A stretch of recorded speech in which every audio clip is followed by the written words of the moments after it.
Anya, csak egy van. Oly csodálatosak az anyukák. Egy csiszolatlan gyémánt. Hisz ő az az ember, kit elsőnek meglátunk e nagy világban.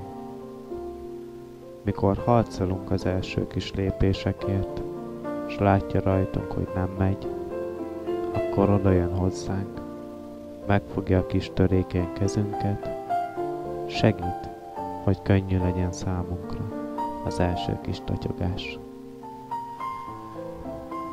Mikor az első szavakat halkan kimondjuk, mi csak azt látjuk, hogy egy kis könycsepp pereg le drága arcán. Telnek múlnak az évek, már tinincserek vagyunk, sokszor figyelmeztet arra, mikor elmegyünk, vigyázzunk, mert ez utca veszélyes. Féltve elenged minket, és néha nem is gondolunk arra, hogy mekkora aggodalom van egy anyába a gyermekével szemben.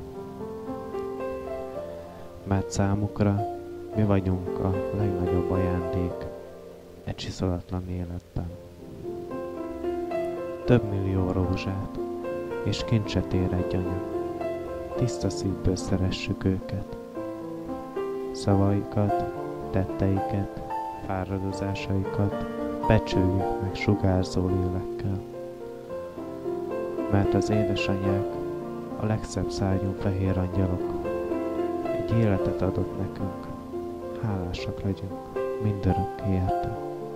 Én szeretem, mert anya csak egy van, és ő a mindenem.